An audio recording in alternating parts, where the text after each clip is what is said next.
That light inside me, that is inside all of us, knows exactly what it's doing. It knows what it's for.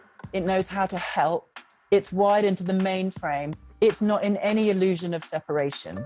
We can lean into it. But again, it requires a humility to bow from what we think we know to the wisdom. It's almost like there's wisdom inside us that we don't know, and there's wisdom outside of us that we don't know. And we use our minds to think we've got all the wisdom that there is, but actually with sufficient humility, there's an external wisdom and an internal wisdom that is trying to press the ignorance out of the way, trying to like squash the separation into a dynamic experience of wholeness within which we're in communion with all things. Welcome. We have talked many, many times this series about our learning journey from me to we, which was a profound experience that we hosted this spring. This, in a way, was our launch gathering for the new name of the podcast and everything it means. We opened our online doors to some of our wonderful friends that have been guests on this podcast, as well as many of our brilliant community from all over the world. We wanted to share some of the journey with you all, as there was so much wisdom. I hope that this will spark, shift, heal, and inspire something for you. And of course, there's an invitation now to join in the journey on your own time and work your way through these 6 incredible speaker sessions and 6 incredible embodiment sessions. The embodiment sessions are themed on the speaker sessions, allowing for this full somatic alchemy of everything that was shared. And you can experiment with listening to the speaker session and then doing the embodiment, or doing the embodiment and bringing it into your body and then listening to the wisdom, or playing between the two and coming back to the embodiment sessions daily for the whole week. It's all there for you to access. You can find the full information about From Me to We on our website, as well as all of the facilitators' bios and links to the podcasts that they've been on with us before. Each one of them has been on the podcast, so you will recognize their voices and the transmission that they carry. During the live version of this course, I myself was moving into a community house and can attest that the community way is harder than creating one's own island and safe space. But it is worth it, as you can be surprised and delighted in so many ways and heal the wounds that get triggered. We explore many big questions in this course and use a lot of big words, but the essence of the whole experience is the same, opening into a deeper presence in this world with all of our challenges. Maybe you know about what's happening in Sri Lanka at the moment, even though it isn't well documented. Maybe you've felt some fear over the recent heat waves in Europe and what that means. Maybe you've been feeling that your spirituality of optimizing and manifesting abundance isn't connecting you deep enough. Maybe you wonder why you can't shift through certain systems of oppression, or why you're exhausted or burnt out. In many ways, this is why we wanted to create this journey. I won't share everything that we wrote in our invitation again. I know we used a lot of big words and big questions, which we had a laugh about at some points in the conversations. The questions were really to speak to the heart of that aspect of our spiritual lives and of our sacred activism, and our activism that is often hard to speak to as we go on that journey of, working with what comes up for us and finding ways to show up in the world. We come against these big systems of oppression. We come against so much that's bigger than us. And so we set up these questions really as a parameter to have that conversation about the bits that are harder to talk about, to bring into the space and bring into a space of healing the questions that are hard to talk about. And these questions really feel like they're the questions of this moment. The journey, it can be difficult, but I feel like what's offered through all of these incredible facilitators is it's so open and full of love, as well as full of wisdom and healing and different ways to look at something. And then the opportunity to move it through your body means that you come away with a different understanding of yourself and the world that you live in. It might take a bit of time, but it happens during that journey. And so if you go to our website and go up to the All That We Are From Me to We course page, you'll find those questions. You'll find the invitation that we made, this is for anyone that feels curious whilst listening to this conversation and wants to go deeper, wants to know what else was shared and how to explore some of these really difficult themes that are coming up for us now as human beings. And so our faculty is Ada Paris, Alnor Lada, Charles Eisenstein, Claire Dubois, Erin Dixon, Reverend Jen Bailey, Jeremy Lent, Jyoti Mac McCartney, Nazreen Sheikh, Brother Fat Lin, Nina Simons, Richard Rudd, Sally Kempton, Samantha Roddick, Swati Martin, Tioka Singh Ghost Horse, and Uma Dinsmore Tooley. And the embodiment sessions are with Ava Reby Williams. And it was curated by myself, Azadeh Momangalibaf, and Helly Cameron. The three of us are still very much around to hold space for questions and comments and things that might come up through our group. You know, you access the group and the app alongside this experience. So even though you won't be joining for the live event at this time, you'll be able to work it through in your own time, and then you'll be able to get into conversations with others. We're also going to give a month's free membership, and then you can access the soul spaces and kind of come with any questions of things that might be coming up for you in this space. In this week's episode, entitled A Spirituality of Wholeness, From Me to We, you have the opportunity to receive some of the wisdom that was shared in our recent learning journey. And if you feel the call to join the course, then please find the details on our site, allthatweare.org. I hope that something really moves for you in hearing these words, that you're able to bring some of this into your life and therefore into our world, because that is truly what we need at this time. Welcome to All That We Are, with me, your host, Amisha Gadiali. On this show, we explore the weave between activism, the sacred, creativity, and regeneration. The spaces where our inner and outer worlds dance. From healing trauma to nature connection, to new technologies to ancient wisdom, it's time for us to move beyond silos and into an integrated way of being. Every one of us has ideas and personal experiences to share that can lead us to a more beautiful future. Despite the challenges we face as a global community or the pressures we meet in our daily lives, when we stop and dare to listen, to ask ourselves the big questions, and to share what we are already doing and envisioning, we create the futures of our wildest dreams. And we begin to embody all that we are becoming, and all that is possible.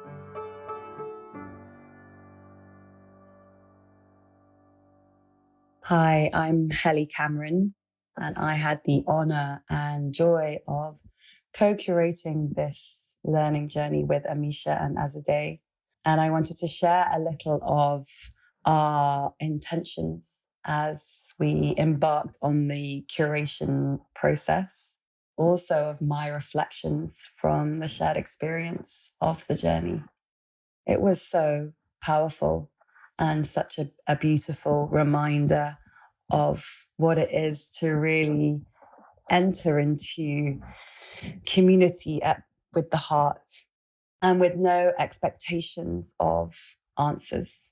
So it was really important for us all that in contemplating and really feeling into these big, sticky questions, that we gave ourselves enough space and enough resource to really sit with everything, but also to hold each other within the journey and to have the opportunity to feel into our ways of learning or unlearning. So from the speaker sessions, which were the kind of start of each week, where we had 2 questions under a theme, all within the me to we container. In those, we really dove deep with 3 incredible speakers who have all been on the podcast, who are all within the community already. Yeah, the questions were really intended to be energetic seeds to offer us a space to dive into. And then we had the most incredible embodiment practices led and held by Ava Ruby Williams. And these were so beautiful. We really had the opportunity to journey into our bodies, to really feel whatever was emerging, whatever was present both within us, but within the collective as well.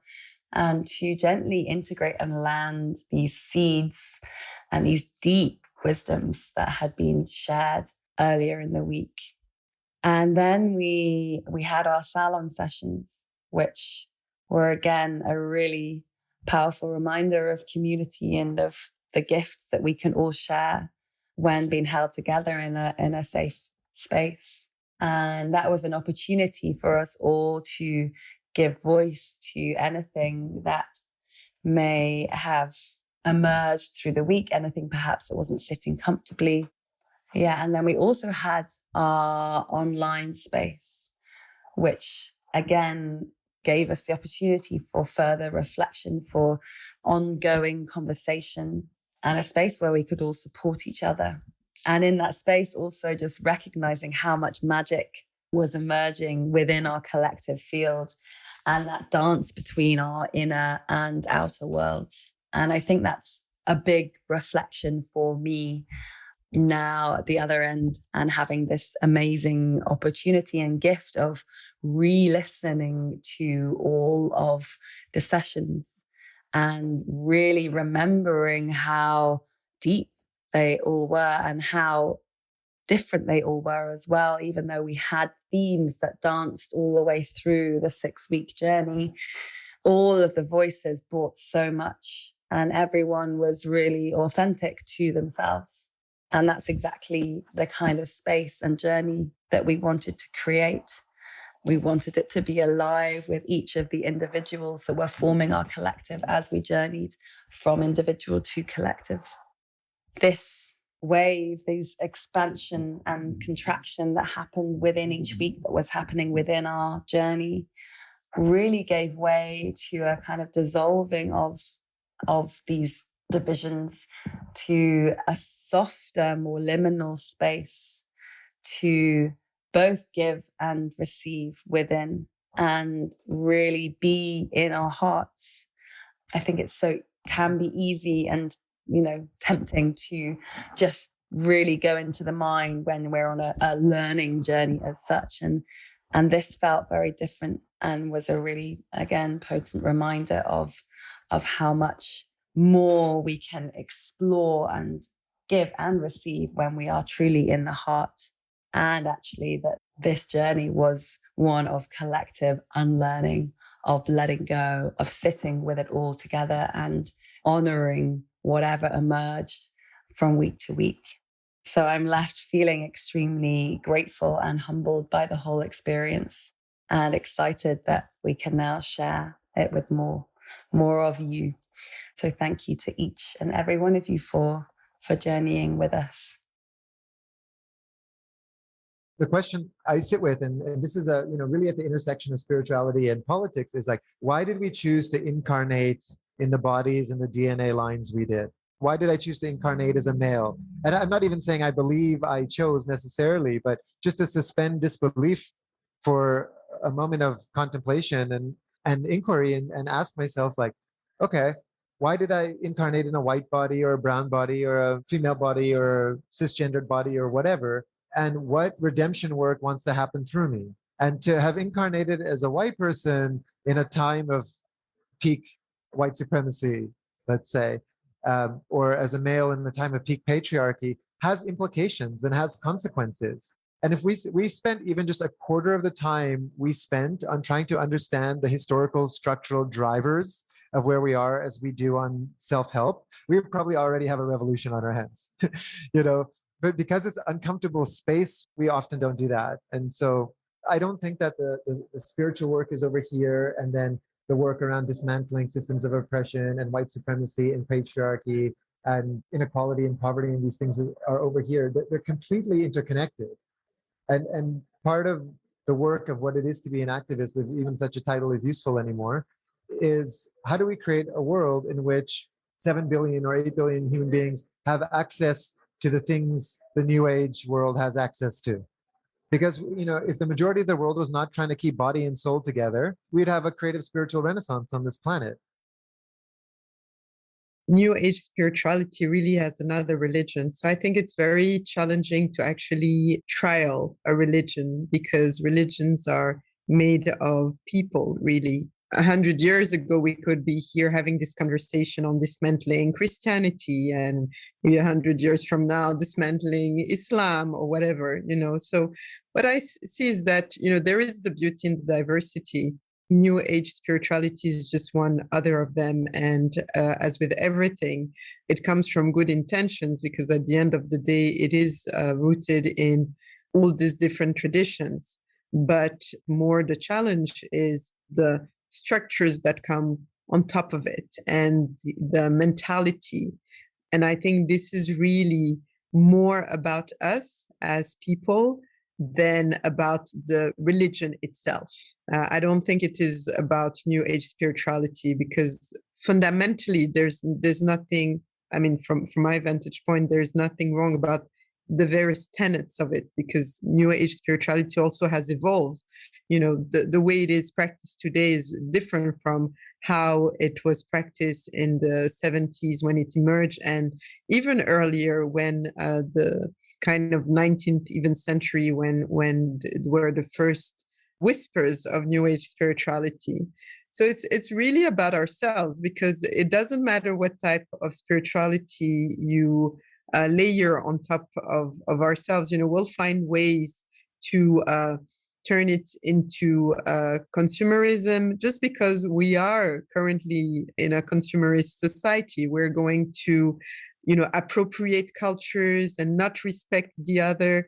You can see how people are engaging on social media platforms. There's no sense of, like just good manners. And all of these traits that are pervasive in our cultures, we find them in New Age spirituality just because it is the flavor of the day or the religion of the day. It is so because we're also more globalized. And so people are finding maybe more resonance in something that is in a kind of spirituality that is a mix of syncretism of different religions, just because it is also the time we're in.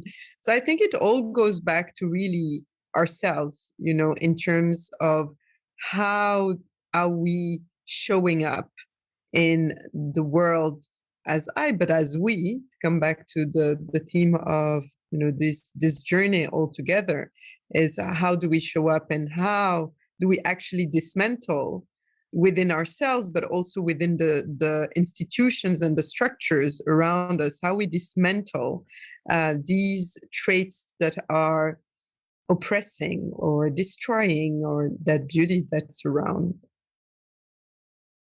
Those who come to extract, we can start with, the Renaissance. That wouldn't have happened without all the gold taking from the Western Hemisphere.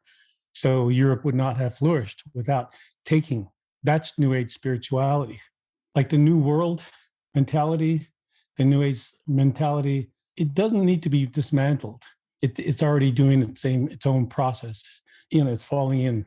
There's nothing to it. It's surrounded by materialism, and it won't work because there's nothing to it. There's no intuition to it. There's only, what we can come up with, noun-filled formulas to get away from the horrors and tragedy of what we've done to the earth. Earth is never first. It's always about our guilt process. And let's not deal with the grieving of earth, because she does not want us to go away. So we find this language to excuse ourselves. And there are natives that I know of that aren't referring to at least a 4,000 or 5,000 year old way of thinking coming out of Greece. I come from a culture of 100,000 years old. So my deference is not Athens. or Washington, D.C., or London, or even this language. If I'm going to ask a mature spiritual being, it's going to be from that 100,000-year-old culture and cultures, not the 4,000 or 5,000-year-old baby. Just learning how to not speak with nouns and making up words to further progress, so we actually leave a planet a mess and go to another heaven or planet. So we need to speak to this straight up, because she's hurting and we don't understand that we're hurting too. And that's why our inquiry is what we're doing here, is really understanding what new age spirituality is doing, what it has done, and what it has turned us into. I can go back to when I was younger, where Carlos Castaneda and all the other people kind of misappropriated everything and turned it into something that they could work with, because that's what the West does. Is civilizations are formed to rid Earth of Earth cultures and to turn Earth into a new age spiritual modality. It's always involving the extraction of indigenous consciousnesses. We want the indigenous consciousness is the heart of this matter. There is no word for spiritual in Lakota, because we are living that. We are living it, living languages. Even though that we belong here, honor the yearning of your soul to find meaning and belonging and spirit. Honor that reaching and that yearning to find a sense of, what am I doing here? Honor that desire that has led you to seek truth in whatever culture you've looked for it in, even if that has been facilitated by a kind of extractive globalism, which we are all a part of and we all participate in, and we all also suffer from. Honor your innocence in seeking to experience the wholeness that you are. Even if we're not seeking that with our frontal minds, we are already a part of something. We are already whole. Honor also that balance between innocence and responsibility, honoring our responsibility to co-create a freedom that can be enjoyed by everybody. 3 questions that really guided our time that were introduced to me by my friend Reiku, who's an amazing spiritual teacher and healer, that I think have carried me through as I've been considering this question of I am me, I am we, which were, what is dying, what wants to emerge, and what is already blooming beautifully in the world. And as I think about the state of affairs we find ourselves in a global community today, recognizing that those 3 questions are always operative and are always being held together. What is dying? That feels like the one we've spent the most attention on, particularly throughout the pandemic, where there is a literal mass loss of life, increasing attention to the desperation and urgency of our planet dying and climate change and climate justice. There's a lot of tension, the decline of democracies globally. There's a lot of attention to what is dying in the world, but I come from a spiritual tradition that believes out of death can be new life. And so of equal importance and import are Reiku's questions about what wants to emerge and what is blooming beautifully in the world. Because if we focus so much of our attention on the systems and ways of being that are focused on death, destruction, and separation, and aren't attuned to the fact that there are still things that are emerging in this moment and still things that are blooming beautifully in the world, then I fear that we will continue down a path of despair, characterized not by the regenerative power of death, but by a framework of death that is solely focused on the end rather than death as a means for new beginnings. If you can take all the need for us to point fingers about what went wrong, when I start and I look at that whole system, that bigger picture, I realize that when we cut ourselves from nature and separated ourselves out as the ones in control of nature, navigating nature, using nature, extracting from nature, but no longer a reciprocity of relationship with nature, then we lost connection with the nature that we are ourselves, because we are part of all nature.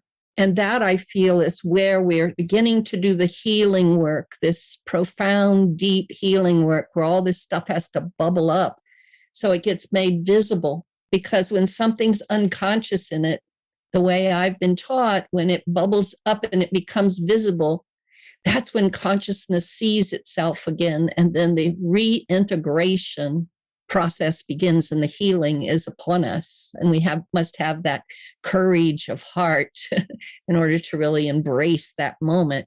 I'll finish what the Kogi said. They said, as you must watch the ending as it falls to stay informed, but stay focused on that which is breaking through. And that which is breaking through is carried by those individuals and organizations and movements that are based on original principle of reciprocity, collaboration, heart, unity, and all life is sacred. Another part of us that's not conditioned by that logic of bigness, another part of us understands that maybe that moment of healing or forgiveness with a dying grandmother is incredibly important, and that the future of the world in some mysterious way hinges upon that moment.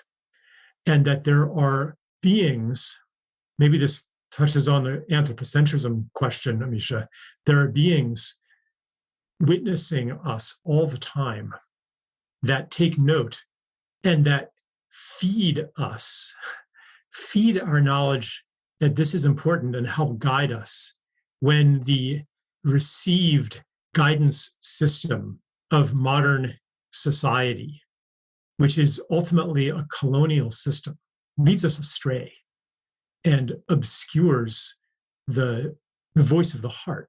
Like we're not meant to navigate purely on our own idealistic will and intention. We need help. This is part of what I've really come to, like the truth of that I'm not a separate individual, and that if I'm going to be brave, I'm only brave if I have a community around me that holds me in a way that I can be brave. And I can only be wise if I am trusted by a community to tune into a field of information. It is their trust that makes me wise. That's how it is for me. So I need the help of these witnessing beings like the sky and like the wind and the sun and the ancestors to orient me in a way that the value system of the culture that I've grown up in cannot orient me. I'm a long-term scholar and practitioner of Indian traditional, Tibetan traditional views on karma. I've studied it a lot. One of the things that most interests me is the interface between the personal karma and collective karma, because I do believe that we are products of our collective karma in ways that are absolutely hidden from us. They're absolutely in shadow, and that we are forced to live out the collective traumas, both of our tribe, our lineage, our culture, and even more hidden, the traumas that we're not even personally aware of until we learn how to bring them to consciousness. So that's kind of my perspective. I'm an American. I come from a relatively privileged background and never had to have my nose rubbed in certain aspects of the world situation until I came to enough consciousness to be able to choose to know things. But what I've come to realize is that whoever we are, wherever we grow up, whatever our personal background is, we are inextricably shaped by the karmas of our society and our species also. So looking into that mystery, because of course, one of the first things that most of us who study karma remember is the statement from the Bhagavad Gita, karma is mysterious. We can't know why something happened. But what we can do is learn to see how it's playing out in our bodies and our nervous system and start to bring forth what's been hidden so that we can at least look at it. Because obviously, if we can't, we're never going to be able to do anything about it. We have to make it visible. We have to make it conscious. And we also have to learn how to feel it, how to listen, how to hear what people are saying, and what people are not saying, and to actually acknowledge on a feeling level that it's also ours. Aside from the activities that we undergo in the exterior, like looking at what we're buying and what we're spending our money on and what we're supporting unconsciously, but to start to look at the part of us that is so terrified of our own suffering and the suffering of others that we can't allow ourselves to be conscious of it because it hurts too much.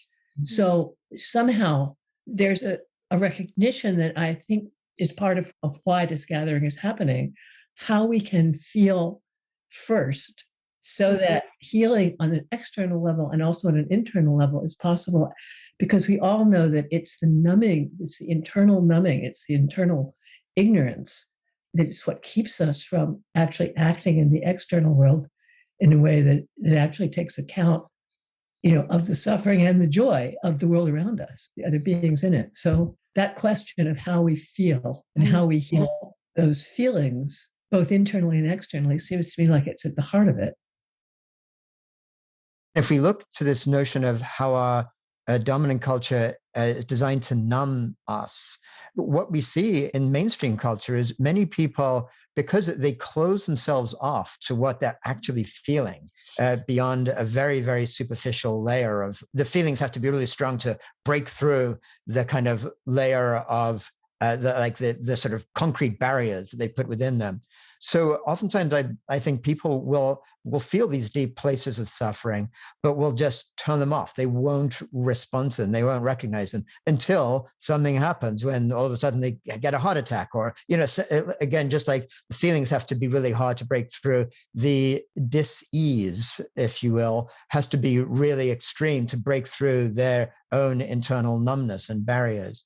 And that's why part of what I feel is a pathway to really relate to all this is this kind of deep recognition of the sort of fractal nature of existence, which also leads to a recognition of this possibility of what I would refer to as fractal flourishing. This, once we realize basically the patterns that form a coherent individual identity, whether it's an organism or a cell or a human being, whatever, are the similar patterns that are fractal, and they exist at different layers, and those same patterns that form a community or an ecosystem or a species, and there's similar patterns that form all of life around us ultimately.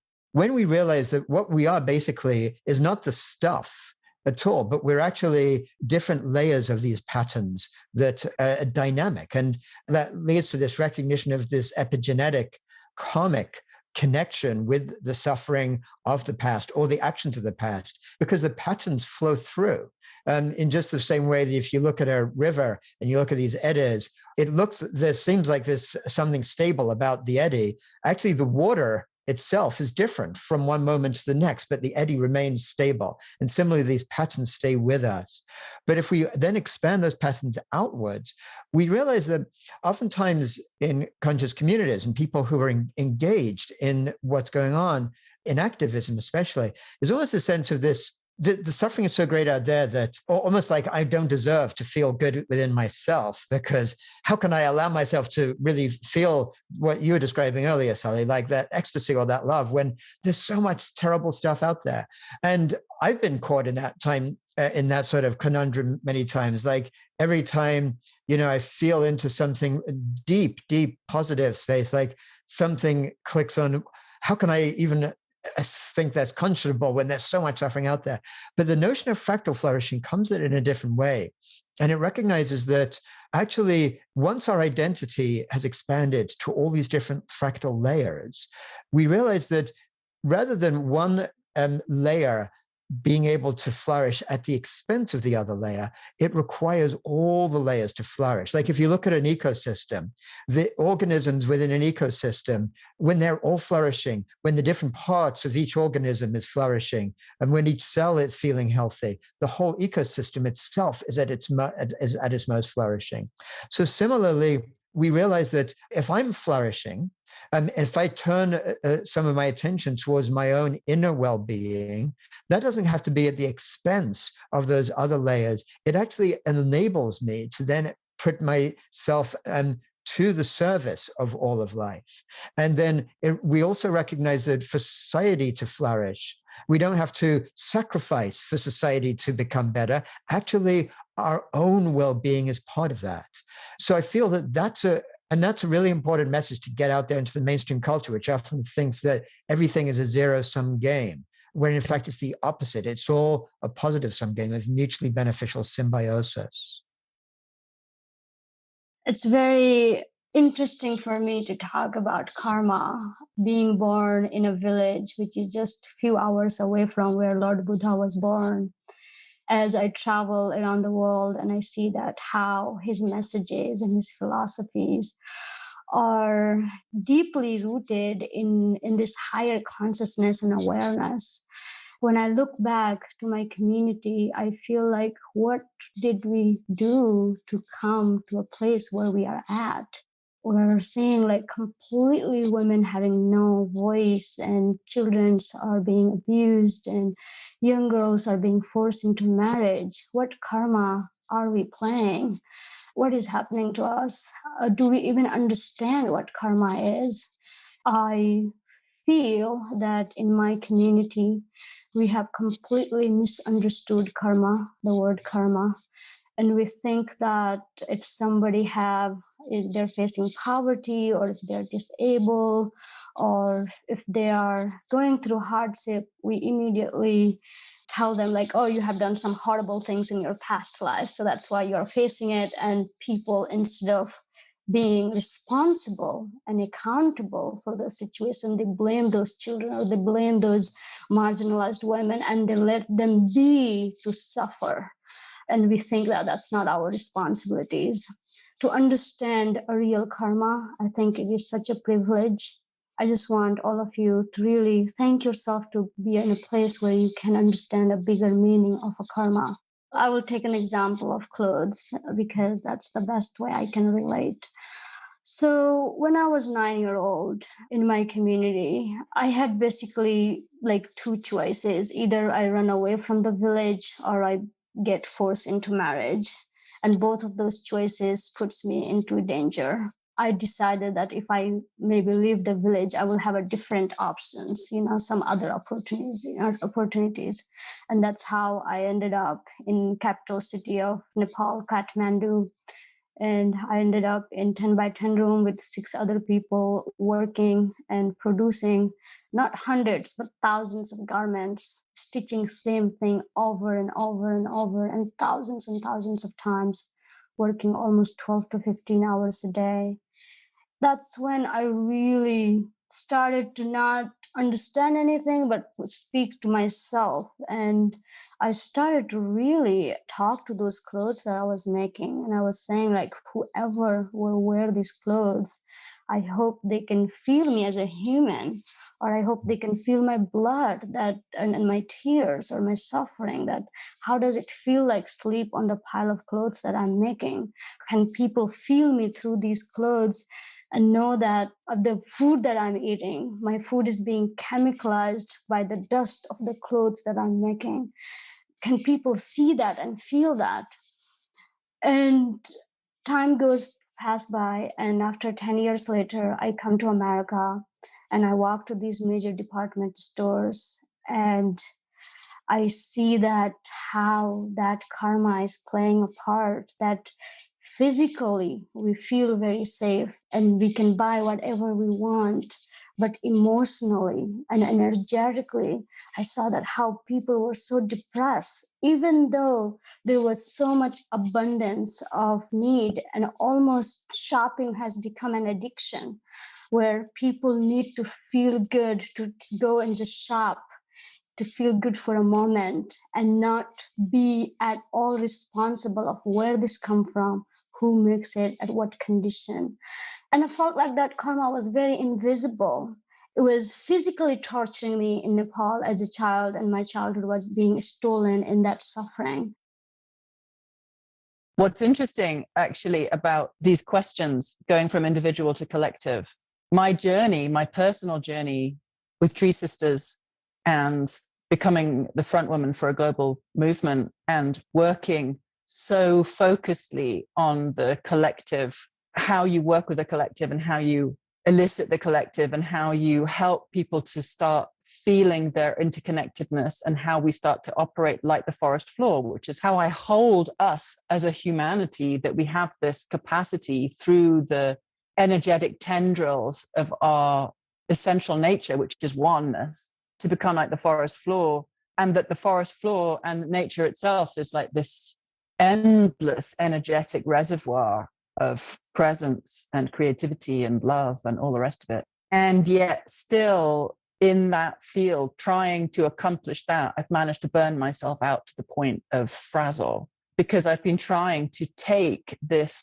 very feminine perception and hold it in a patriarchal construct, which basically involves tearing yourself in two and consistently sacrificing what is actually, to me, life-based ways of being and doing that are sitting in a completely destructive mindset, whilst dealing with our own internalized conditioning and our own internalized oppression that is the reflection of the patriarchal systems that we're in.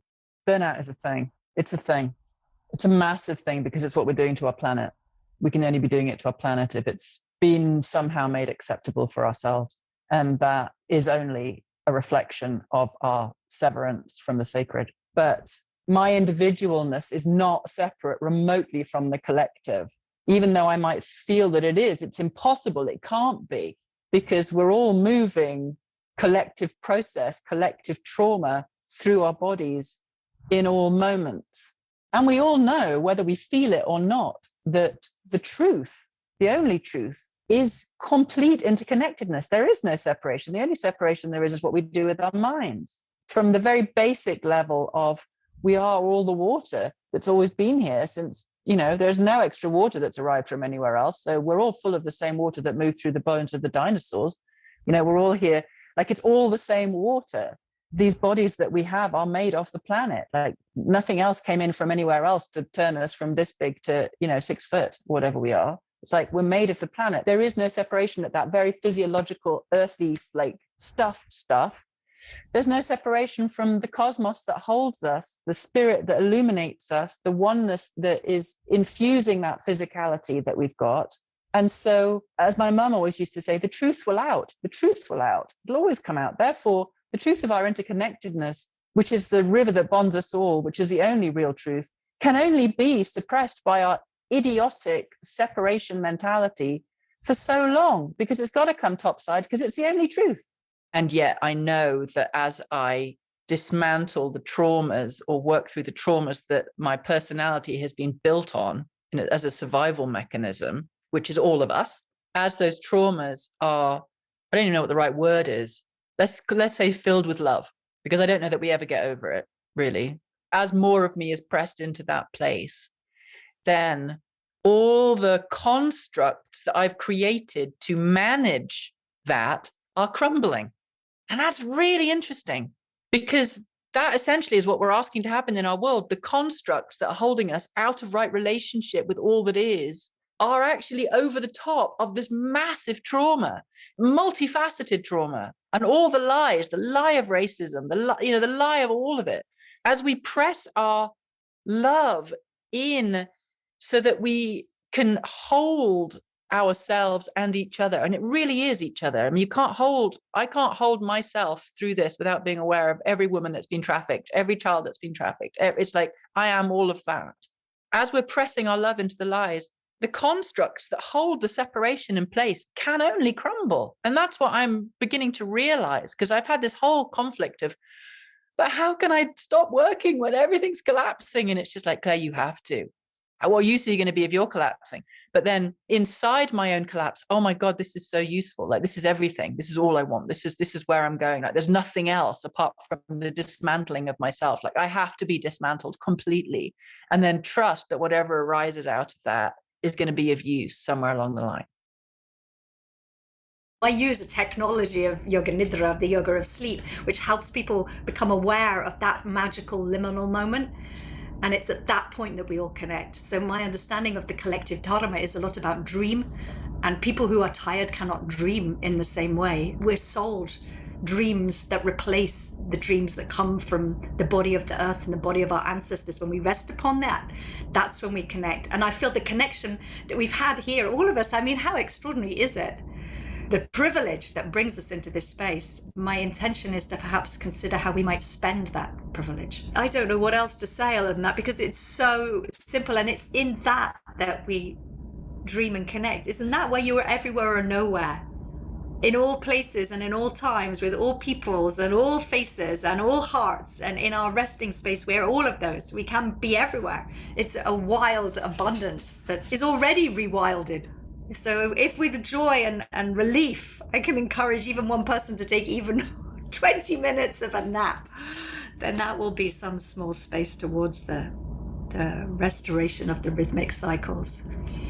And every indigenous wisdom holder in the world, from our Celtic lands to the dream times of the first peoples of Australia, to the Norse and Celtic people, to where I am here, that portal of the hypnagogic and hypnopompic state, that space where we rest, that's a bridge. What you were talking about, Ruby, that's the bridge, and every human knows that. What was really mysterious is that there were grandmothers from Turtle Island who were dreaming the land. And they were called to do a 4-day ceremony there because they dreamt about all of the oak trees, all the doorways, all of the people that burnt through that territory, all of the wisdom, the ancestral wisdom that you come from through those lands. They were like, to restore the lands that we're in here is also to restore in ceremony those lands. And they were dreaming, and they knew that the health of the people that were around rested on also the ceremony and the lands there. And forget it, because we came in on the second day, which was the fire day of their ceremony, which was the turning day. When you talk about visions and dreams and being called to land, you know, mysteriously with the gifts that we carry, it's really interesting where we're called to. It's quite powerful. We all carry value based on our appearance, but for me, one of the things the elder said is there's a lot of shame making right now in privilege, and that's not our way. It's how do we actually restore human dignity at this time and where we come from? So they said, I would like to ask people how they'd like to be referred to. And I remember, like, when we talk about typical appearing person, you know, it would be, we would say white cisgender male standing at the back of a room. And we were with all the foundations internationally talking about, like the Atlantic Institute, restoring money that were in foundations back into community. And he stood up and he said, I have relatives that were part of creating the Indian Act. And he said, I have relatives that were part of the slave trade at that time. And he stood there in full reclamation of his history and said, and I know what my responsibilities are. And he felt fully committed to that. I can tell you that something, the bright vibration in the room shifted. Something completely changed. And he stood there without like shame, guilt, but full responsibility at the spirit level, full awareness. And there was such a beautiful power there. And it would be the opposite of what people might expect or put out there. But in that moment, you know, when we talk about using privilege or, you know, claiming, he went into that place and invited the whole room to when they might not have been ready.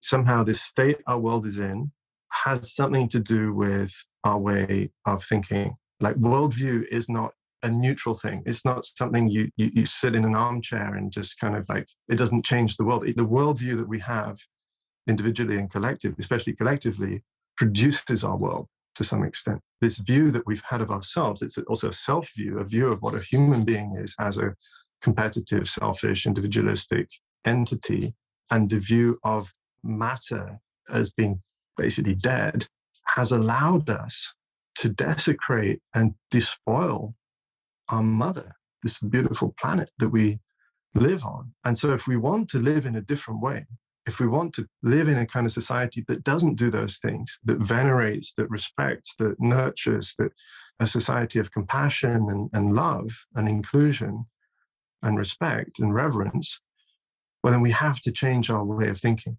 profoundly. Like our worldview has to undergo a complete transformation.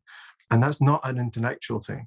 It might have intellectual aspects, but it's so subconscious, it's so embedded, and it's so patterned into our ways of living, consuming, producing, and relating, and storytelling, that we kind of have to examine all of those things and find a practice or a set of practices that produces a transformation of view. And that's exciting to me. I kind of get quite passionate about that this is possible. Like, we can actually do things every day that allow us to transform these notions that have colonized our minds, our ways of living and thinking. And what's so beautiful is that when we do that, and that's a lot about learning how to stop our thinking, learning how to recognize the programming and kind of untangle it. And we could talk more about at least for me, what that looks like in my community. So there's the kind of like the stopping side, and then there's the active side, which is like, well, what are we going to cultivate? We had this retreat where we invited a whole bunch of scientists to come to Plum Village for a week. And it was very interesting to see that kind of materialistic worldview in operation and really taken as truth. It's like, this is the ground on which we stand, that there is an external physical universe made of matter and we can make predictions. And that's so wonderful. And, and I was really like in discussion with these scientists and saying, well, I don't start from that. I can't start from that. I believe there's a connection between that and the destruction, of our planet. And it became very clear in our way of relating to the simplest things, like our way of passing a microphone. In our culture, in the monastery, like everything is sacred. So this relates to the question of what is spirituality as well, because surely if something's spiritual, then everything is spiritual, at least potentially. It's not like there's part of our world which is sacred and some part of it which is not sacred. Like if something is sacred, then everything is sacred. And there has to be a way to live like that, which means taking care, like we take care of every tiny thing with the utmost humility, reverence, and respect. And it's humility in the sense of like, if I hand somebody a cup of tea with love and with tenderness and with my full presence, that becomes a spiritual act. And it embodies my sense of like not knowing, like this cup, I don't assume that this cup is just a cup or just matter. This is alive. This has meaning. This, and then suddenly that moment becomes sacred, even though it's very, very simple. We can only exist in relation to other. And we seem to forget that our current status in this world is one of divide and conquer and separate. René Descartes in the 17th century said that we should become the masters and possessors of nature. And I truly believe that all of our other systems and structures have been based on that. That we are human, and so we are better than, we are greater than everything that is other. And that's where I think a lot of our issues come from. And so activism is remembering that that's a load of crap, that is not true. As humans on this planet, we are relatively inconsequential in the grand scheme of things, and that hurts a lot of egos. But we are, because we are part of a bigger living system, that we are not the primary objective here. Use the Star Trek thing, sorry, I couldn't help myself. But we are part of everything and everything. We have to remember that what we are creating is creating us, even on a microscopic level. And so everything that we do, everything that we put out into the world is having an impact on us. But what we tend to do is go, oh no, that's over there. We should plant trees to save us. Really? The trees were here before us. Trees are a beautiful example of deep time. I'm really got into the concept of deep time recently. And trees are a beautiful example of that. And we look at them and we think, oh no, well, I'm not going to cut that down to make more paper, but actually we should start planting some more trees just because, I've decided, oh, it's nonsense. But trees are an example of deep time because their roots reach down into the mycelium networks that have been here for millions of years before us as humans, before we even knew that we could exist. But every season, every year, the tree also produces new shoots. And so when I look at a tree, I recognize that that is a passage of deep time, that we as humans are here at a particular point in that process. And that we should recognize that there are things that came before us. We are here now, and we have no idea what can come after us. And so when I ask the question, what type of ancestor do I want to be? I'm asking it to everybody. It's not just about me. But the reason I use the word ancestor is because we tend to think of ancestor in the future. Oh, we'll plant some trees and they'll be around for future generations. But we are ancestors now, and everything that we do, everything that we are is creating a ripple effect. And I choose to be more conscious about that, everything that I do. And that means that every aspect of my life now is more about that inquiry. I'm not waiting until later. About 2 years ago, was doing a project I was actually on the course at Goldsmiths University, and it was during the pandemic. I had the shield. I have no spleen. I had to stay in my flat for the first lockdown, 15 weeks on my own, could not go out. And I thought, you know what? This is my cocoon. This is my period of metamorphosis. Rather than focusing on, oh my God, I've got 15, 12, what have you weeks. I went, okay, so what can I do? And I did an evening course in decolonizing anthropology, which was fascinating. And each week there was a different process. But what emerged for me was this recognition of pattern, that the link between colonialism, capitalism, and climate change is really our ego. Because we say we're going to be green. We say I'm going to recycle and I'm going to buy all this stuff and I'm going to do all that stuff. But people will still fly to Bali to go and do a yoga retreat because they can, because it makes them feel better than somebody doing it in a local place. It was all of those things, all of those realizations that got me to a point of recognizing that when I think of activism, I also have to think about where my ego is coming into it. Where is my desire to do better because it will look good versus it's the right thing to do? It's hard to care for nature when you're illiterate around nature. We don't have the language. We don't have the observation. It's like we see green, but we can't see the pixelization of what creates green, which is technicolor. We don't have the sophistication. We're not taught. We're taught that actually the only way we can actually commodify nature is by editing it down into a very, very small gene pool. When Ada talks about value system, it's not just the values on a personal level, like we value strength over emotionality. I mean, that's pretty clear. You're not allowed to cry in the boardroom. We are in this collective mental health situation where we are suffering on a collective level, but that is because we have edited so much out of what we are allowed to value. You're shamed if you value it. For instance, we don't have the language of dreams, like meaning when we sleep, we don't understand the purpose and the value that dreams bring into it. We're not taught how to read dreams. We're taught to dismiss intuition and instinct. We don't have the language of sensing anymore, like in the way that it holds like this real deep sense of collateral, like real weight. You can't walk into a room and basically justify all your decisions on the sensing of something.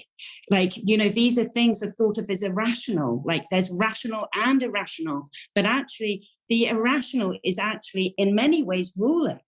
It's not even rational the way we're behaving. It's like we talk about Ukraine and we think it's about a conflict. It's not. It's about an institution that's based on financial gain.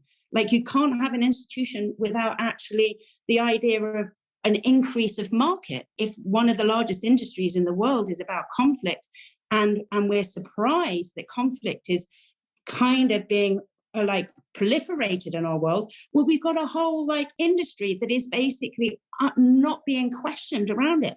And that is where we have to depart ourselves and understand and detach ourselves from our institutional kind of body, our institutional psyche, our institutional marriage. We have to basically step from that and rejoin on a societal level and reintroduce ourselves to what does it mean to be in true relationship. That is a very nubile kind of, it's a very new feeling, because what do you do when you really want to get to know nature? If you want to get to know your garden, you should probably just sit in it and watch it and listen to it and start to be able to detect all of the different sounds. Walk out in the middle of the night and realize that actually pretty much nothing's going to happen to you unless you're in a city. If you want to engage with nature, there is so much that we need to allow ourselves to learn. These are revelations that have come from me, not just clearly not at all from me. They're from being in relationship with a lot of other people who have managed to kind of walk me towards understanding the depth of my own ignorance. It's quite fascinating once you realize how few languages I actually am holding or practicing. And I think that language is this predominant rule of the verbal language, and the written language has caused us to kind of get tied up in knots and the limitation of our being and thinking. So for me, spirituality isn't a theory and it isn't a thought. It's actually an experience. It is actually experiencing life itself. And I feel like that comes with all of the waves of emotion. Like for me, when I'm feeling at the best, it is like this visceral kind of heart-opening kind of heartgasm, where like you're just like propelled into this wonder and this experience of life. But at its worst, it's like a breath in between the pain. And it reminds you actually that pain has actually its own length of time and it has a limit attached to it. But it's actually fundamentally my experience of spirituality is connection.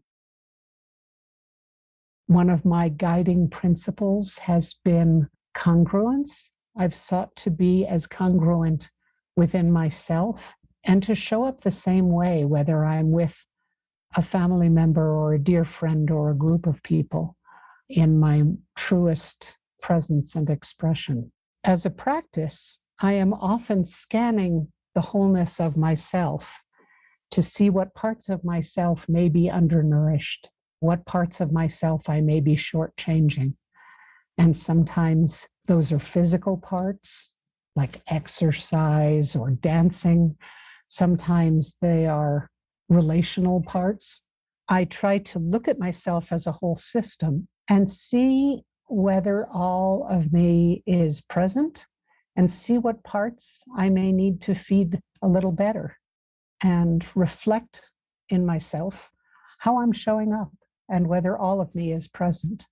The presence of the invisible world has become increasingly important to me in these times, in navigating the last few years of the pandemic, the incredible increasing violence that we're seeing, and authoritarianism, the warfare and the earth crises, and the racism and inequity. So I try to listen at least as much or more than I speak. I try to practice cultural humility and remembering how much I don't know, and meditation and listening for what comes unbidden from the natural world, from the dream time, and from my ancestors has become incredibly important to me. And I'm still pretty young at it, but it's sure helping me keep my head above water. Remember my own devotion to the natural world. I used to think that if I expressed that devotion publicly, people would think I was crazy.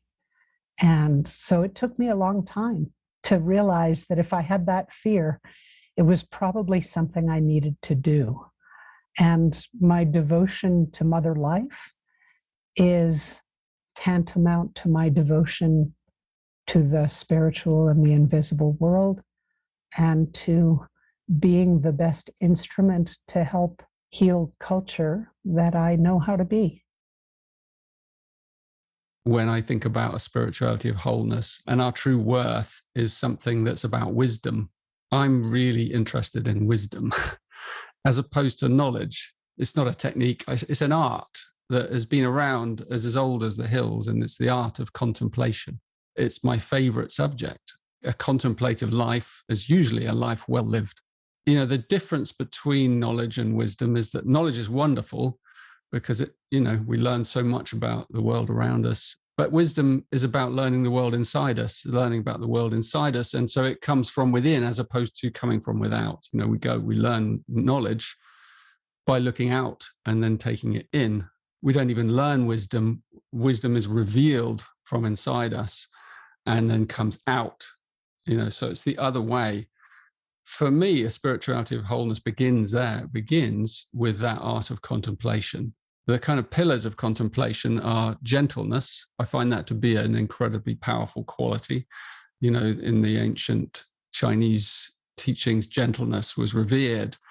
It was reflected by the flowing and the softness of water as being the most powerful, profound force, to eventually open up anything or open up anyone. And so that gentleness goes along with patience. So those are two qualities that I feel are deeply needed. And they may sound kind of like these words, contemplation, gentleness, patience, they may sound very passive and kind of, like, oh, that doesn't sound very dynamic or like it's going to achieve much. And actually, the opposite is, I find to be the case, because when you come right down to the core and you do approach things from that state, then whatever action emerges is an action that's empowered and it comes from wisdom. And I think that's what our indigenous people are kind of reminding us of, that it comes from the earth. That wisdom comes from the earth, it comes from our bodies, it comes from being in the body, it comes from our belly very much. That's an area of our being that I spend a lot of time in, bringing myself and my community deep into their bellies. It's an area where so often we overlook, we feel uncomfortable or those kind of things. But actually, our wholeness lies in deeply doing that belly work, and going into some of those shadows or those ancestral traumas or those childhood traumas that we carry, and really digging into them with courage, making sure we have the right support. And that gentleness is where that gentleness is gentleness, first of all, to ourselves, because we're very judgmental, self-judgmental. And actually, many fears that human beings have are basically the fear of our own self-judgment. When you strip it all back, it's often that's what it comes down to, the fear of our own self-judgment. So that gentleness helps us to kind of let go of those, comparing ourselves to each other, those patterns where we give away our power or we compromise. Those are the edges of where we kind of can dig into and find our wholeness. I don't understand a spirituality that is anything other than a spirituality of wholeness, but I observe that we have been and still are at war with woman, with difference, with nature, in fact, with love, and ultimately with life.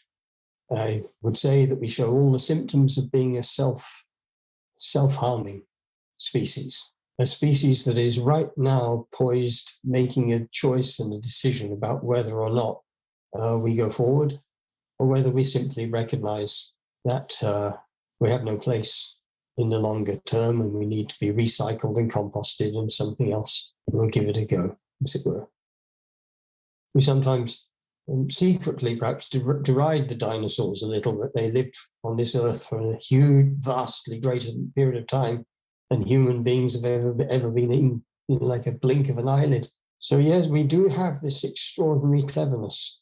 Cleverness is not the same as wisdom, but my gosh, that is the journey that needs to be made, cleverness to wisdom.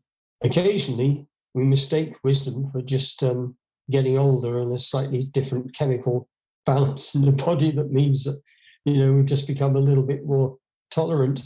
But it may be just because we can't think of anything to say quickly enough to riposte or whatever. It's like growing older doesn't mean growing wiser. It can do. The whole thing hinges on our willingness to remain soft, to remain playful, to listen more than we speak, to be curious, to play, to not only seek out those who think like us, but seek out those who think unlike us, and extend the hand of friendship in that direction as well. I wonder if something within this complexity that we find ourselves in, and if something within this expanding into all that we are, and into these invisible realms, into these parts of ourselves that we didn't know that we had, and into this letting go of things that maybe used to feel important, that there's like a dance of like, in like yogic philosophy, it's like the spanda in the tantra, they talk about the spanda, the expanding and contracting, and it's like every time you kind of go in, you can just go a little bit out, and in, you can go a little bit further out. And I feel like that's something of the dance of this time, opening our wings into all that we are.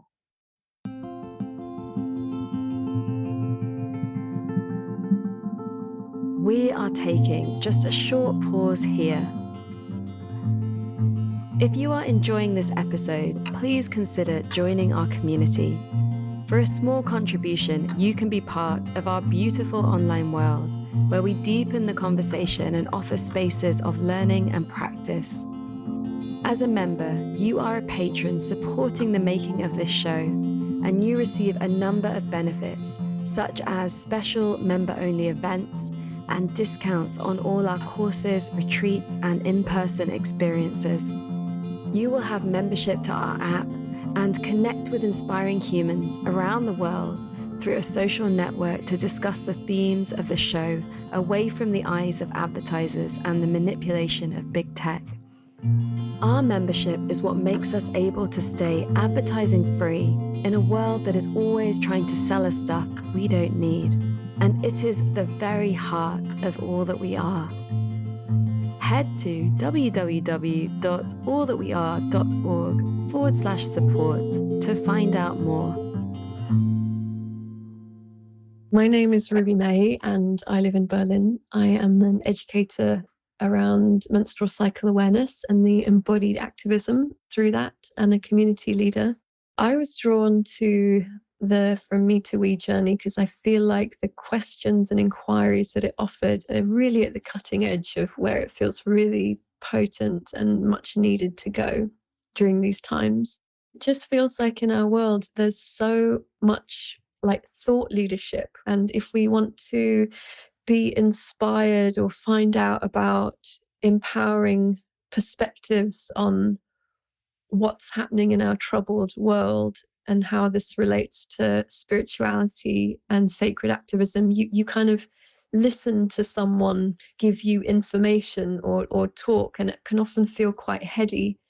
What I loved about this journey was that there was a lot of heart, sort of real embodied transmissions, which is very special and just lands in you in a completely different way. And then on top of that, we had the community aspect where we could take all these ideas and bring them into relation with one another. So again, supporting that sense of like things really landing. And then the embodiment was just like the cherry on top, that we just had these beautiful embodiment sessions, taking these ideas around, dismantling New Age spirituality, around belonging, around our Dharma, around our sense of interbeing, really receiving this inspired support to further anchor that into ourselves and into our daily lives. I loved it. I just wouldn't go back to anything else now that I've experienced how possible it is to include more than just the mind. And I think that that's where we need to go. No, we need to go beyond the mind, into the heart, into the body, into bringing these things into relation, into community with one another. So eternally grateful for this opportunity. This has been wonderful for finding a community of people that are also sitting in that big, ugly pile of threads and trying to pick out what to put back together to make a beautiful new sweater. I feel like this group, the community page, the recordings, Ava, all of that is this really strong bank that I am just going to keep coming back and back to. Like, there is not a chance that I'm not going to go back in from next week and be like, hang on a second, there is so much in here that I need to go back to. And like, the reason I feel okay to do that is because of this really strong channel that you guys have created. And I don't really have the words to express how important this is for me personally. I can't possibly do it. I hope you can feel that gratitude. Whoa, I'm excited about the future. I'm just also so grateful for this resource and this container, like the way that it's been held, because I think what I've been able to get from the speaker sessions, which have each been incredible, like every speaker bringing completely different perspectives and ways of thinking with like storytelling, and then some more kind of intellectual and their own life experience. But I've been able to get so much more out of each one from the experience of talking about it together in community, and also from Ava's sessions, which I think have been such a rich part of this course. It's just a completely different learning journey when we're digesting that in the body as well. So that's been really, really valuable part of it. Also, there's a lot that I want to go back to, because there's just so much there that it's quite overwhelming. But I think over the last 2 years, like most people, it's been a more internal moment, and I really feel like an urgency to now be involved in like more activism and something more external. And I think this course and like also having that internal moment has meant that I'll maybe approach that in a different way from before. The impact of that 6 weeks is going to live with me for a long time.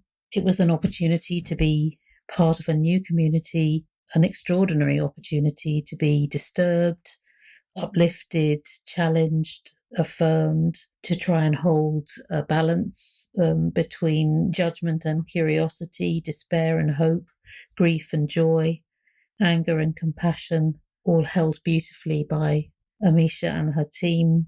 And I think I want to acknowledge the generosity of Amisha and all the speakers, the generosity of time, of resources, of their wisdom, and the deep questions that they both shared and left us with.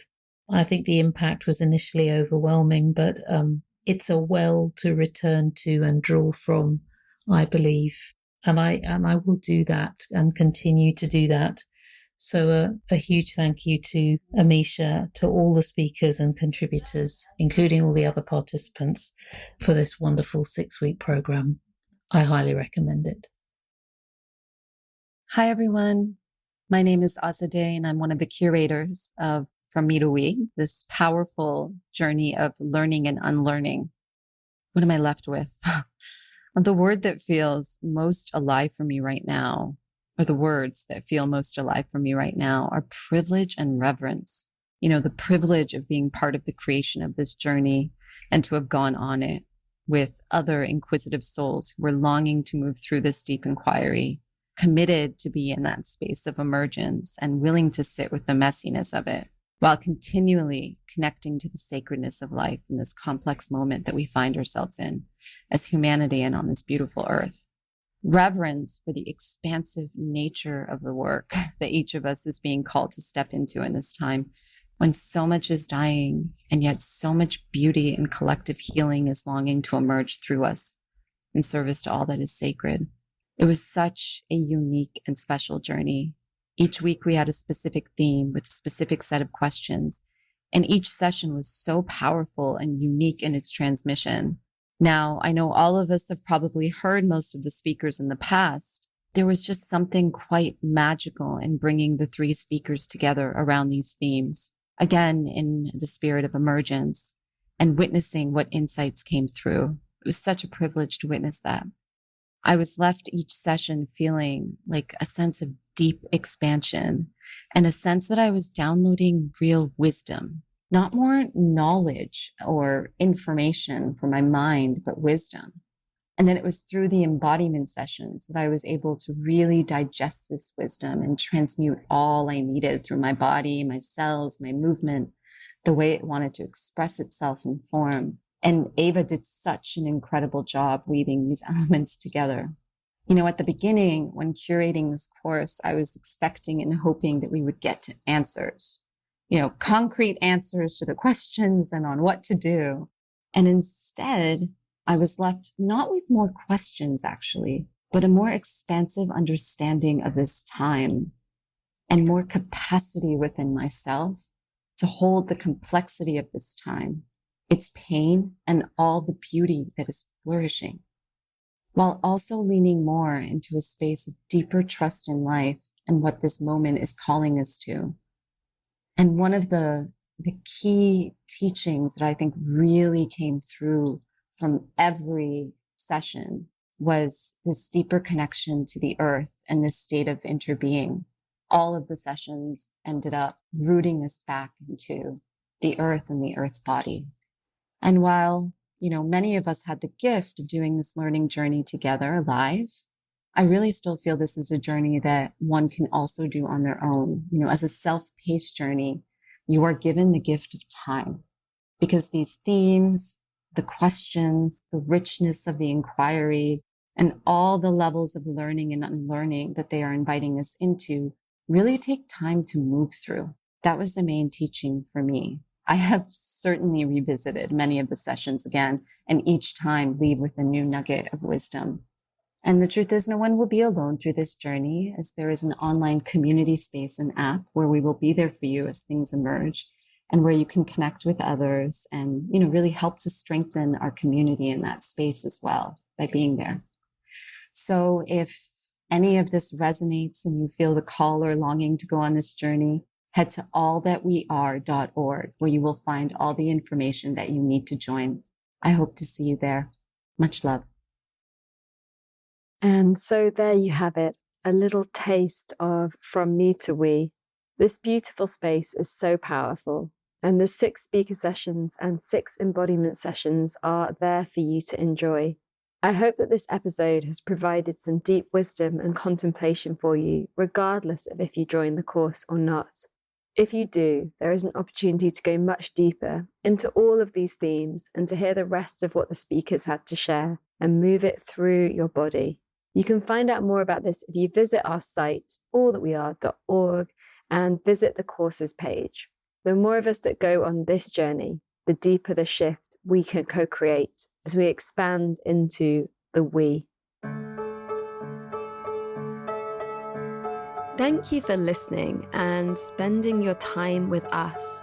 As always, you can find links to everything we mention in this episode, download our book, and discover so much more over on allthatweare.org. We give space to our guests to share their perspective without debating it or fact-checking, as this approach allows for deep, unedited conversations from the heart. We trust your discernment and wisdom to take what is useful and challenge what isn't in your own understanding. We offer spaces for discussion and integration in our membership community. We hope that you have enjoyed this episode and it has sparked some inspiration and creativity in you. We don't believe in selling you things you don't need through this podcast, and so it's made possible by you, our beautiful community. If you loved this and would like to connect more deeply with us, please join our membership. For less than a tea or coffee a day, you can access our community conversations and benefits such as our app and member gatherings, as well as being a patron whose support makes this podcast happen. Please also hit subscribe and leave us a review wherever you listen so others find us. All That We Are celebrates all that we are already and the untapped potential that lives inside us. It invites the full power of the more than human world, nature, the unseen, our ancestors and our future generations. It reminds us that we never exist in silo, through borders, timelines, or polarity, that in each and every moment, all that we are is here.